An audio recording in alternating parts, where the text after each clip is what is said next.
and welcome. This is Total Woman on AD4 TV Radio, and my name is Mute Olori.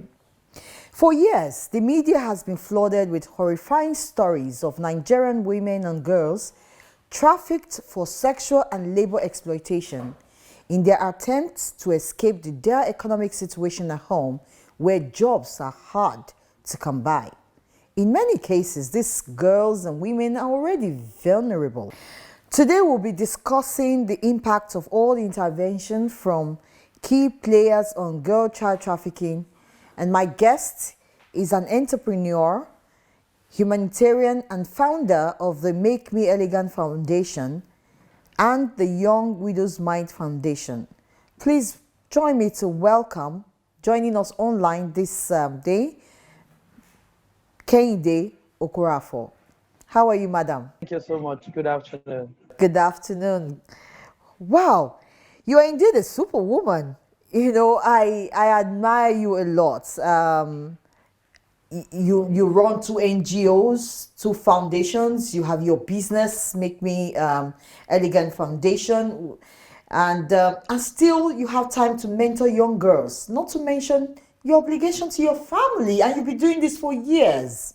Hey, how? How did you manage all this? You know, everything boils down to passion.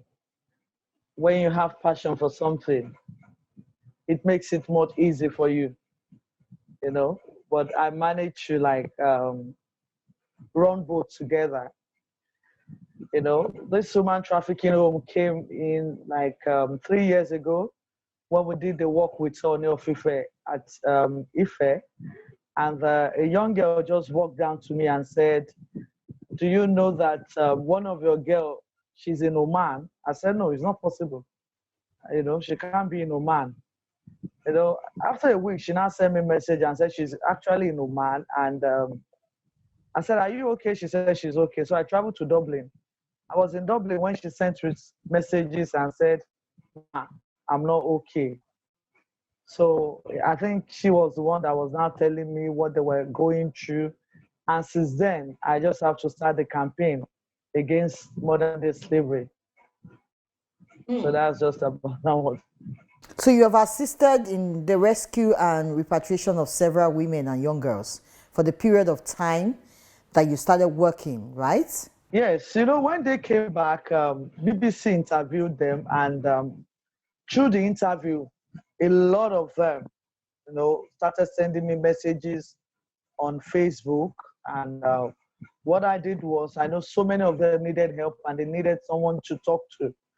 And I created a WhatsApp group for them. I call it HT Mentorship. I had some of my friends from abroad. I had some of my staff here. And we started adding them in the WhatsApp group. We try to hear what they're trying to say, you know. But thank God, some came back, and with the help of Global Women African Network, we're able to support some of them and put them in, get a house for them to stay. Did they ever share their story with you, how they crossed the borders? Yes, they shared it, but you know, the most annoying thing is that most of the people, I think they do work on the vulnerables, but most of the people are their family members. A lady sent me a video yesterday she's begging me that she wanted to come back. Immediately she deleted the video and sent me a voice note that, sorry, I have to delete the video because my uncle helped me and I don't want you to look as if she now paid her back in such a way. And I asked her, I said, now, the Nigerian government want to evacuate their girls in Lebanon. And this woman says she can't release you because you have been sold and you are still owing £4,000, $4,000. So, and you are saying your uncle helped you. How did he help you? I don't understand. I'm not getting you. I said, I don't know. I said, so go and ask your madam. And said, okay, how am I owing you? I've been working for you for the past 1 year. And you just paid me for 4 months and you have not been paying me. And you are still saying I'm owing you $4,000. And the lady said she was sold to her for $10,000. And she didn't know. And to her, our uncle helped her. You know, we started doing some things since last week, and which is really painful. Yes, a lot of girls manage to get to the embassy in Lebanon, but there's a lot that are still with a lot of them. But this week we're able to rescue 3. And thanks to one of the Lebanese taxi driver, because I told them, you just have to escape because they won't leave you. They will not. So at the point, the man told us that, okay, he's going to help us out. So sometimes when they ask them to go and throw away their trash, they will just enter the taxi and the man will take them to the embassy. I said, just run straight to the embassy. And we're able to rescue 3 girls like that. And there's another one from Libya. She has been in Saudi Arabia. She has been locked in one room since March. And just because she wants to eat, the father will sleep with her, the son will sleep with her. There was a time he now begged the son and said, please, I need my phone. The family member didn't know that they've given her the phone. And they have free Wi-Fi. She just connected herself to the free Wi-Fi, sent me a message on Instagram and said, Ma, please, I need your help. I'm in Saudi Arabia. In fact, it was, I don't even want to discuss about her. It was terrible. Do you know another one that just happened last week? A lady just sent a message to her daughter and said, I don't know what is going on. These people kept me in one room. And they were telling me that their dad have kidney problem. And she has been asking them, how does that concern me? The long and short of the story is that the lady is dead. What? She was sold to now. be used as a kidney donor. Yes. Okay, ma. So she became a kidney donor, or what exactly was? I think that was actually what happened. They didn't know that she has been talking to our daughters in Nigeria, and she has been talking to them. They have a WhatsApp group. So she has been sending messages to the guy that created the WhatsApp group and said, please help me. I will send you the audio. I think the Minister for Women Affairs needs to hear it. And I think our government needs to move and do something about it. Talking about government, according to the National Agency of the Prohibition of Trafficking Persons, NAPTIP, in 2019, they said 20,000 Nigerian women were identified as victims of trafficking in Mali alone. Mali. So, are we saying that the laws are not stringent enough on the perpetrators? I think we have. See, that was a time when, I don't want to talk about it. I don't want to talk about it. Because there was a time we're trying to talk to someone as if we have some girls that wants to travel to Oman. I was surprised. The person they asked us to go and pay to. And in Nigeria, maybe if I'm abroad, I will be able to stand up and fight. In Nigeria, I have my children, I have my family, I have to protect myself. So I rest my case. Okay. So, what kind of support services do we have for the returnees when they come back? Okay, I just I was with Onyo Fife. I traveled on Thursday. I came back this morning, and we spoke at length. Even SSA, that's where Kitty joined us, and I said, Baba, what I really wanted us to do for these girls is set them up on an investment, not we want to go and train them on how to make shoe, how to make bags, how to make this. And he told me, I said I should send my proposal. So one of the things I would like us to set them up with, start a weave-on factory for them. Bring in machines.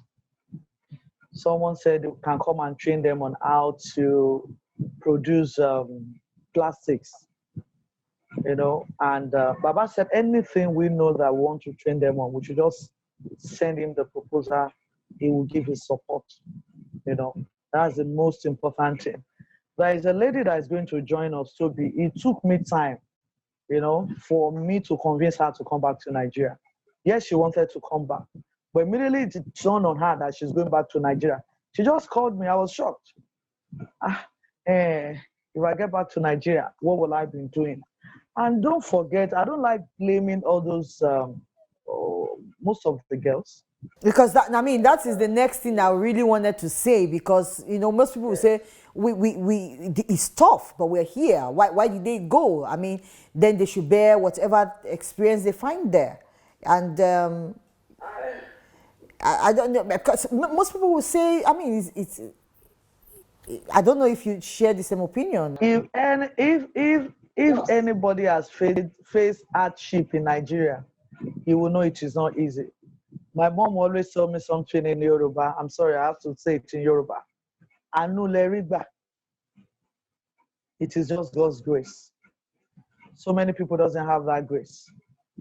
I was talking to a young lady. I said, why did you choose to go? She said, I didn't go to school. I started following my mom to go and to go to people's house, wash their toilets, keep their compound clean. And on those fateful day, they were on Okada and the car hit them. The mother died immediately. The brother's leg was broken. And they don't have money. It got bad. And in the process, somebody said, you can travel to Libya, and do house help, and they'll be giving you 70 riyal, I don't know, like 70,000, 80,000. She has never seen that in her life. And she said she looked at it. Since I was born, I've been following my mom to people's houses to go and clean their house, to go to sites to help them out. So go and do house help in Libya. I don't think I can't do it. Yeah. That's how she traveled. But unfortunately, when she got there, she was sold to, in Libya own is another, in fact, another problem entirely. It's either they sold you to Connection House or you are sold to, they have a place where they call woman farm. That is where they harvest their organ. Anybody that need organs, they open them and they sell their organs. They are gone. But some of them, they sold them to Connections House, where men will go and sleep with them, give them money. How did I get to know about her? The guy that sleeps with her just took interest in her, and she told the guy a story. And fortunately for her, she saw the BBC of the girls that returned and mentioned my foundation, and the other one that mentioned Oni of Ife, because Baba sent her back to school, was giving her 100,000 naira. So, they were saying it on BBC. So she now said, I have one name I heard on BBC News. Please, can you help me get in touch with the woman? So she got in touch with me, and I was talking to the guy and said, okay, please, do you really want to help her? He said yes. The guy is an Igbo guy, and said, okay, that is going to tell the Oga that she will like her to be coming to her house and she'll be paying the Oga, that she can have her freedom. So that was how she was able to escape. The guy bought her a phone and took her to another state, and she's staying with that woman now. I hope she will join us too, Sometimes they feel that this Zoom consumes data. So she's there. We are waiting for how we can get her back to Nigeria. It's very pathetic listening to you sharing some of their experience. We'll take a break, and when we come back, we will be joining some of the victims who will be with us online to share their own experience and probably also tell us exactly what they want. We'll take a break and we'll be right back. Please don't go away. I am a total woman. You're welcome back. It's still Total Woman on AD4 TV radio. And we've been talking about human trafficking and what has been going on. We have some victims with us online, and we're going to be talking to them. I would like to talk first with you, Olabisi. You are in Oman, right? What's the situation like for you? First of all, why did you leave the shores of Nigeria, and how has it been for you? Good afternoon, good evening, good morning, everywhere. Thank you for having me here. My name is Olabisi. I'm from Oyo State, Nigeria. I'm a mother of two. Yeah, I left the shore of Nigeria to get a greener pasture. Since Nigeria was not having issues, we have different issues financially and everything back in Nigeria. So I got the link from a friend who happens to be a pastor. So he told me everything though. He told me what it is like. But he never said it's hard labor. He just said working. And as a lady that I've been taught how to clean and a mother also. So I didn't get it as something that should be a problem to me. So I decided to go for it. On getting here, it's been more than what I expected. It's been too much for me. Hard labor, no rest, no respect, no care. Like health issues is even the most thing that is paramount to me, but they are not taking care of our health at all. I've been sick for the past 2-3 weeks now. I've not been attended to. Okay, fine, I can go to the hospital myself. I've not been. So how can I even go to attend to myself? So it's not been easy. It's been fine. We've accepted the method that we've tried. We really tried our best to come out as well, because staying back in Nigeria and doing any filmsy things can be an insult to womanhood and to a lady as well. So we really tried our best to, okay, let me come outside to come and do this. But getting here is not what we think we would get, we're going to get. So we are soliciting for help. We should please just get us back home to safety. So what do you really want now? Is just to come back, or what exactly? How many of you are there? Do you know other people? Like, how many Nigerian girls and women do we have there? I have many Nigerian, even I have 2 cases now that right now Madam has coronavirus. And apart from that one, I have other Nigerians as well that I know. We happen to be in a group. We happen to be in Nigeria here. I have one that is working for one family, but in that one family, they have about 10, 11 families there that she's working for, because Oman here, there happens to be big family, unlike Saudi, Dubai, or every other thing that happens to be apartment. But Oman is like mansion. Once it depends on how many sons the madam have that you happens to be working with. If the madam has like 4 or 5 sons, you are in for it. So they got to live together. They don't live outside. So what I want is, I want to come back home, and after coming back home, to get help to set myself off to be okay. So How old are your children? I have 2 of them, a boy and a girl. One is 8 years and the other one is 6 years. And how many years have you been at Oman? Yeah, by November 1st, I'll be 2 years. Yeah. Thank you very much, Olabisi. So what exactly you want is to come back. So who is taking care of your children here? Your husband? My mom. All right. So you're a single mother. You're a single mother. I still have my husband. So what does he do? Did you get the pastor? Did you sign any contract with the pastor? Did you get him arrested? Did you tell your family members that he deceived you? Okay. I didn't get him arrested. Reason being that he told me.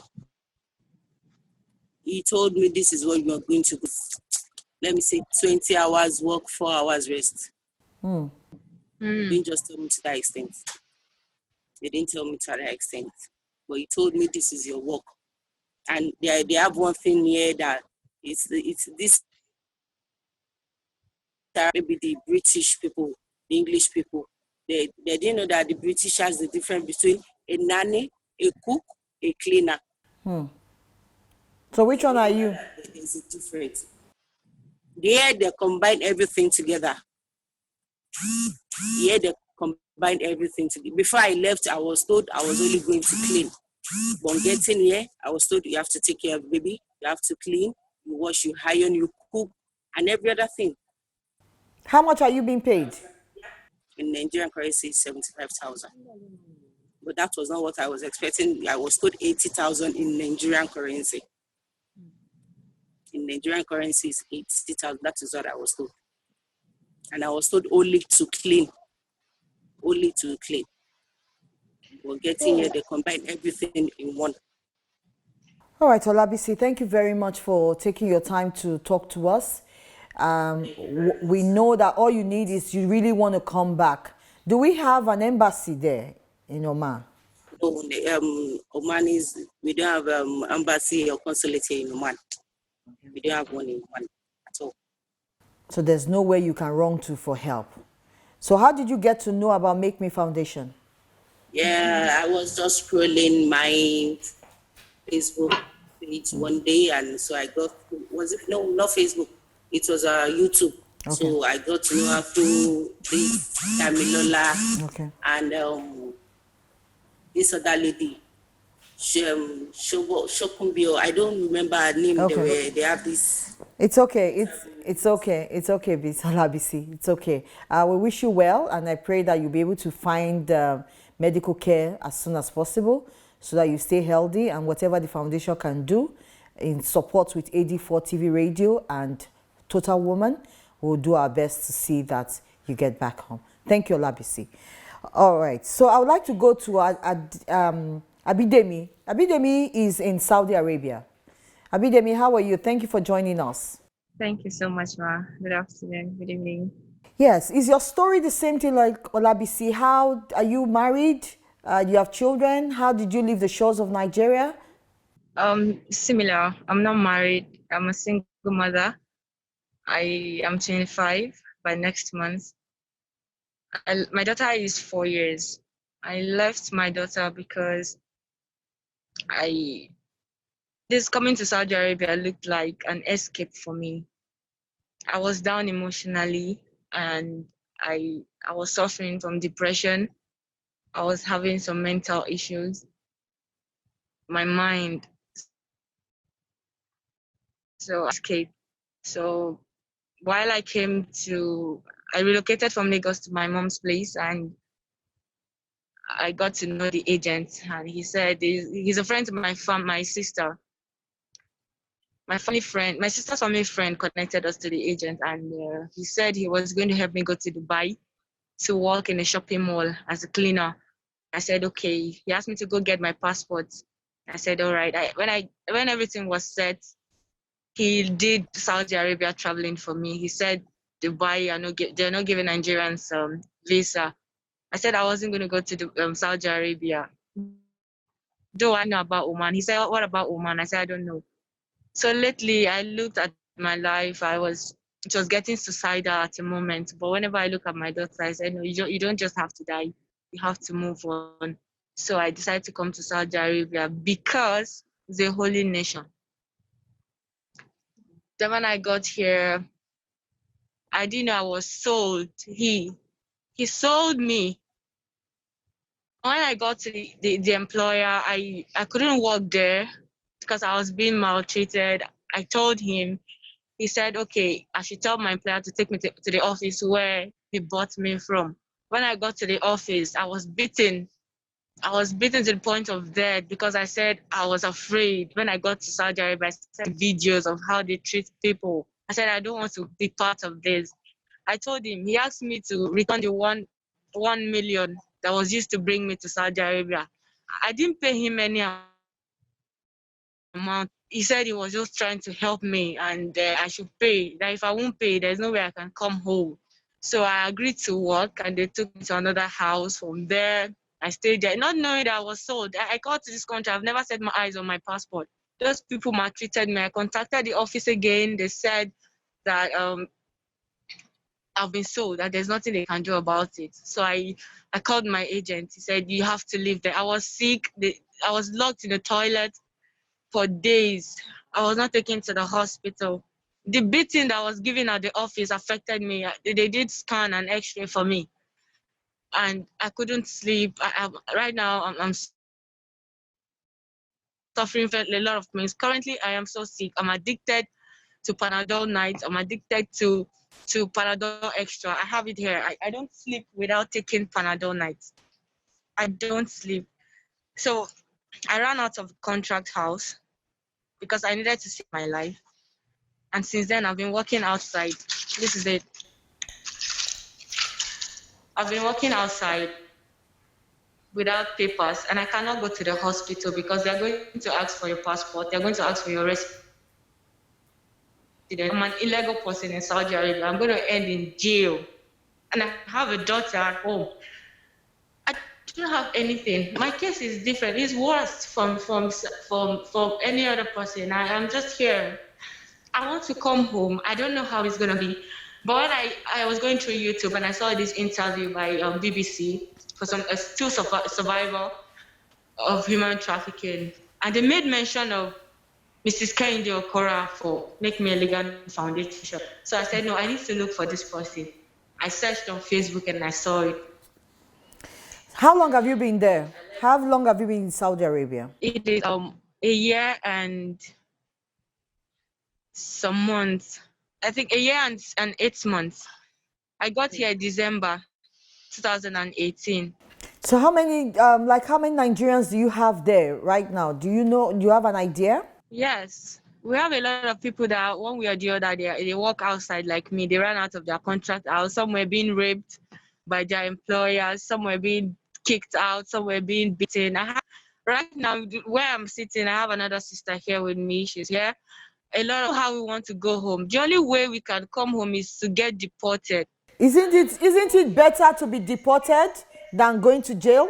More deportation is still the same thing. It's still the same thing as jail, because right now there are a lot of Nigerians in the deportation camp that they have not attended to them. They haven't made even any move to take them back home.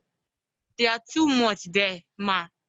I'm in pain right now. I need hospital. I need a lot of things. I feel like I'm just gonna die in the next minute. Yesterday I was talking to mommy. I went to work somewhere. I was sick. And I said, sir, I need to leave. I want to go to the hospital. He said, no, continue, just work till month. I said, I cannot work. I want to go. He said, because he knows that I didn't have a passport, I didn't have work permit. He asked me to get out of his house. I was going to call the cops on me. I can't afford to just go to jail, to go to prison, just like that. If I want to go to the deportation, I just need to walk back. When they see you're a black person, definitely police, they're going to get me arrested. And where is your papers? Where is your ID? Where is if I don't have, straight up to jail or deportation, but there's no way we can come home. People, I just want, if there is going to be an evacuation, maybe I should come home from there. Please, I really need to come home. That's Abi Dami, that's why we're doing this. That's why Total Woman AD4 TV Radio and the foundation is doing this so that we can help you. And Nigerians are hearing. And anyway, please, they will be able to contact us and let's see how we can all put our hands together to help these young women. Like you hear, it's not really their fault. But somehow, circumstances took them there. Should we leave them to die? No. So we'll do everything possible to see how we can help Abi Dami. Thank you very much for joining us from Saudi Arabia. Thank you so much. I pray that you get well soon. You won't make me cry, sweetheart. Please. It's hard, but please be strong. Okay? Help is on the way, and help will come really soon. Okay? We have Olajumoke. Olajumoke, are you there? Yes, ma. Yes. Olajumoke, where are you right now? Saudi Arabia. You're also in Saudi Arabia. What's the situation of things with you? The situation right now is so worst. My own case is different from others. Hello. I can hear you, Olajumoke. My own case is different from others. When I want to left Nigerian, I met a man. The man is an immigration officer. I'm a graduate of computer science student in Osho State College of Technology, SRK. The man told me that immediately I finished my NYC, I met the man. He told me that, have I secured job? I told him that I've not secured any job. He said, all the money that I gather together, can I use it to travel, that you help me to find good job here? He said, I'm going to enter to this place as housemaid, but unfortunately, when I get here, I'm going to meet a woman that is the woman that will help me to look for a job, that I should come down to this place with my credentials, certificates, and everything, which I did. All the money that I secured from NYC, I paid the man, I use it for the process. When I get here, I meet the woman. The first house they take me to, I met one Philippine lady there. I told the lady, because the Philippine understand English, I told the lady that this is what I came here to do. He told me that no, that I came down to this place as an housemaid. I told him that the person that processed this place for me told me that I'm here not as housemaid, but I will enter here as an housemaid because of situation of Nigeria, that they didn't allow Nigerians to come to any countries. He said I should go and meet the person. We call those person as madam here. He said I should go and meet the madam. So I went to madam and I explained to her that this is what they told me that I'm coming here to do. He said no, that I'm here as an housemaid, that they have sold me, that that he paid my agent 1.4 million. I started crying that I did everything myself with my money, including my passport. They seized my passport. That I did everything with my money, that even he told me that I should come down to this place with my certificate. I bring down, presently my certificate is with me. I show her that this is my certificate, this is what they told me, that the woman, he don't even listen to what I'm saying. He just said, I'm here as an housemaid, that if I know that I want to go back to Nigeria, I must pay her 1.4 million, which is they sent to my agent. Who am I going to see for 1. Have you been able to reach your parents? Are they aware of what is going on? Is anybody related to you aware of what is going on? Yes. When I get, before I left Nigerian, the agents told me that I should not tell anybody, process of traveling out. We have some mentality that if you are traveling out, if you started telling everybody, the thing might not work out. That's what they tell everybody. So he told me that if I'm, as I'm doing the process, I must not tell anybody unless my not an educated person. All my brothers that they were educated, I don't tell them anything, because the agent told me not to tell anybody, that I didn't know, maybe the person is my enemy or is my friend, that the thing might not work out if I started telling people. So I keep it to myself, and I told my mom, but my mom, she's not, and the place I was brought up is a local, like a village. They call it Hesauke in Osho State. So we don't understand what is going on around the town there. So I later, when I get there, I started telling my brothers, everybody, that this is what is going on here. They told me that when I'm doing the process, why can't I told them? I told them that this is what. So the situation of things now is like you can't even just come home because you want to come home, because you have to pay. All right? Yes. The situation right now is that I've finished my contract with them since April, and I was locked down in a room here since that April. I can't go out, can't do anything. I was locked down. The door is locked. Oh, where you are now, you have been locked down since April. How do you Yes. eat? How do you feed? How do you take care of yourself? It's not easy at all. If I want to talk to them, I talk to them on WhatsApp. Even the person I'm working with use a broken cup to cut my hand. I was wounded. The blood started coming out, and he told me that my blood is smelly, that I'm smelly, that I should go and carry one chemical to be washing all over with the blood in my hand. Where is the place? Can we see it? Where is it? Wow. The place is almost getting better now, but I have the picture of everything on my phone. You will send it to us through Madam Kende, and we're able to see some of these things. Jumoke, thank you for sharing your experience with us. It's really sad, but we will do everything we can to work with well-spirited Nigerians, and the foundation, and as a broadcast organization, we'll do our best to expose the ills of society. I mean, you can imagine an immigration officer is the one at fault. The other one is a pastor. People who are supposed to protect the citizens are the ones selling them out into modern day kind of slavery. Madam Kainde, Make Me Foundation, are you there? Yes, I'm here. It's been really a tough one. It's been a tough one. And sometimes people don't believe until they hear it from the victim themselves.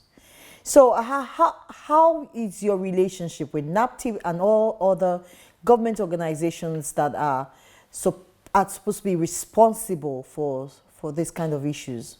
Okay, I really want to appreciate the Minister for Women Affairs, and I don't really have any relationship with NAPTIP for now, but I know that I've worked with them some times ago. Then now I have connected with the SSA Diaspora Kwara States, SSA Diaspora Ekiti, Ondo, Oshun. I connected with her this morning. Then Lagos, SSA Diaspora in Ekiti called the one for Lagos. And nice. They asked me to send them the numbers, the phone numbers, and the names of their people from their states. And the SSA Diaspora in Ekiti, in fact, he really surprised me, because I just called him on Wednesday night, and he was like, I really appreciate this. How can I see you? I said, okay, I'm going to be in Ife on Thursday. And on Friday, he was with me in Ife and said, please, let's just come together and see how I can bring all these people home. So how far have you gone with the cases now? I mean, have you, is there hope for these girls to come back very soon? Yes, I think they told Honorable Abike, and he assured them, okay, and assures us that the next place where they are going to, the next country is Saudi Arabia. They said the country has been so difficult, but they will find a way around it. But for the girls in Lebanon, they've really tried their best. Mm-hmm. We have our girls there. What we did now was we have like 2 or 3, 4 places where they are staying. We send them their Nigerian embassy in Lebanon. Okay. Cannot do everything. They can't even locate all of them. That is why we're here as an organization. So I came together with Project Ferry, and we're able to locate some of the girls. We'll send them money for food stuff. We pay for their house rent. Then we'll rescue those that we needed to rescue, and some of those girls too are really doing supporting us. Immediately they leave their slave master house, they'll go and wait for them in the embassy. We send money to them, they'll pay the taxi man, and the Lebanese driver has been so wonderful. At the point we're scared, and he told us that we should not be afraid, and understand what they are going through. Anytime we needed him, we should just call him. He will go there, even though those places are far. He goes there and he will wait for them. Sometimes he wait for them 2-3 days. I just appreciate such a wonderful person, and I pray that he's safe, and some people don't take advantage of his kindness to harm him or his family. Madam Kehinde Okorafo, I want to thank you very much for what you're doing. And also those who have agreed to partner with you and work with you. The truth is, like you said, government can't do it alone. But we also want to hold them responsible for the parts that they have to play. And that is policies and punishing any offender that has been caught, and also try to bring to book everyone that is perpetrating any form of Western modern slavery. It's bad enough that the economy is like what it is, but it's worse to have Nigerian citizens become slaves in other countries.